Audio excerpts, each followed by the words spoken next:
Hello folks, we're back with another review of thoughts on, this time, watching a Billy Zane movie. Not really a big fan of him. I think he's in, the Titanic movie, or one of them. I know him mainly from a movie I saw called Blue Seduction, which I'll be covering. I first saw him in that, funny enough. This movie, basically, it feels more like a Lifetime movie, a TV movie type thing, because like the production on it's just TV looking, very low budget. It's one location pretty much. It's 2013's Scorned. It's directed by Mark Jones, also co-written by him and Sadie Katz, who apparently she had a. This is loosely based off a bad breakup that she had, I guess. What IMDb says. It stars Billy Zane as Kevin, the cheating boyfriend, and AnnaLynne McCord as Sadie, who pretty much is the MVP actor in this, and Viva Bianca as Jennifer, who's the best friend also of Sadie.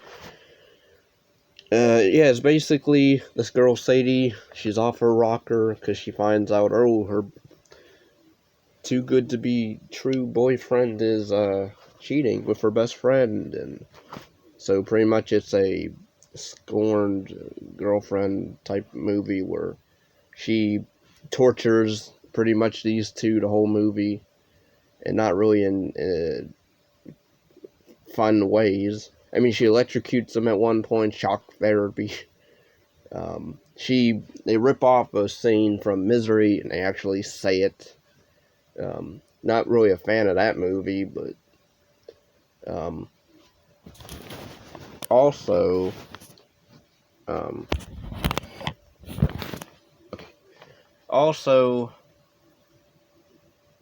the acting. Okay, the acting in this is fine from mostly everyone. Billy Zane, his over-the-topness in certain scenes is funny. Again, he's like a funny actor type to me anyway. His reactions to stuff is funny to me. But yeah, the acting mainly to AnnaLynne McCord as Sadie. I thought she did like an amazing job playing the crazy off her rocker girlfriend / she wants to marry him at one point, and also at the beginning we're told that she's pregnant, but then by the end it's like no, she's not pregnant, I guess, or something. But even though whatever.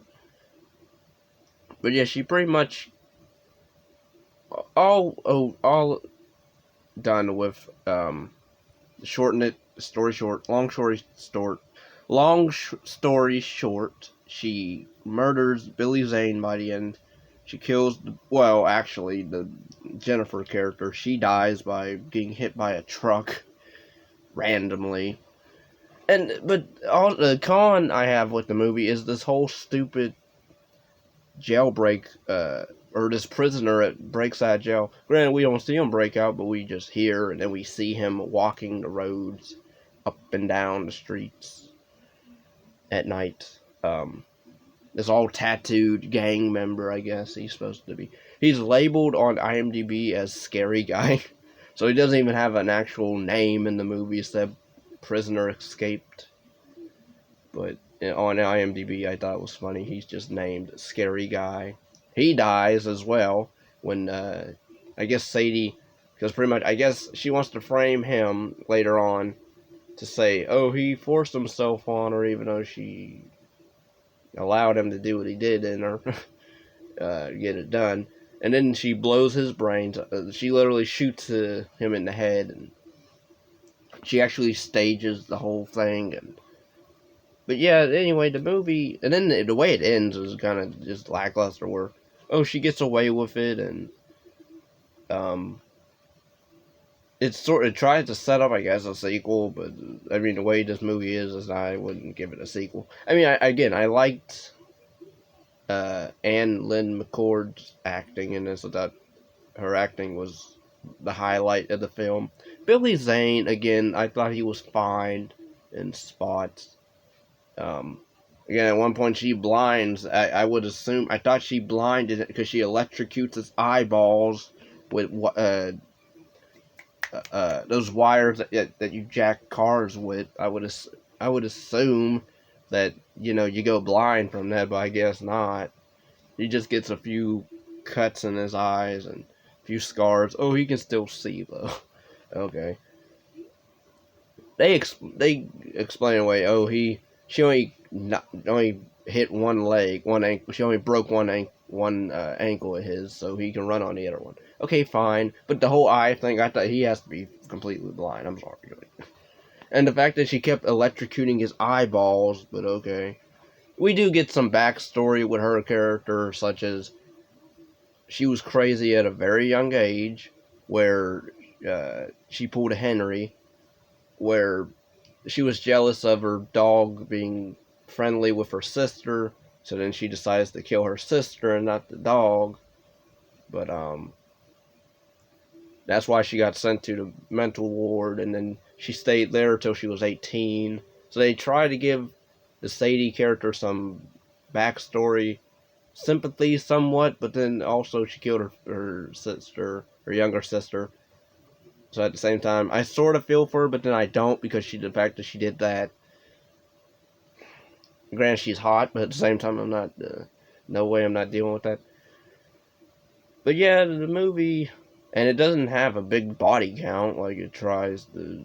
I mean, it doesn't try, because at one point she tries to maybe take out these two officers, but then she doesn't. But yeah, the way it ends, it just, she's dating this younger guy, I guess, and then and she flat out straight up tells him, if you ever cheat on me, I'll kill you. And I guess he laughs it off. But then I guess he's seeing the waitress, because he texts the waitress at one point at the end and tells her how she has a nice butt or whatever. And it just has this lame end credit song that I thought was a terrible way of ending the movie with. And yeah, but this movie is mainly shot in one location, really at a house. And I guess we have to get the gist that this Kevin character is wealthy a bit, because he can afford this mansion, this nice beach house. But yeah, the movie, again, my thoughts on it overall is just fine. Again, really the only thing I liked was I liked the girl that played Sadie, AnnaLynne McCord. Everybody else was fine. The writing in this, I think, could have used some more. I would have cut out the whole prisoner aspect, the prisoner walking up and down streets trying to avoid being caught. I would have cut him out, or not even written him out, or in. I would just focused on Sadie getting her revenge on Kevin and Jennifer. Pretty much. I guess apparently the mental ward that she was at, they performed shock therapy on her as a kid until she left. And this Kevin guy knows that she's crazy a bit, because he even says in a lot of dialogue when she takes medicine or whatever. Or I assume she told him that she was in the ward. But yeah, this movie's mainly, if you've seen a lot of Lifetime movies about men cheating, whatever, and then women get revenge. This is basically it. I would say it's a bit, not better, but it has some decent parts in it. The acting is whatever. There's no interesting camera shots, really. No cool camera tricks. Yeah, I'm gonna end it right here. So I would say give it a watch if you like Lifetime Scorned women movies.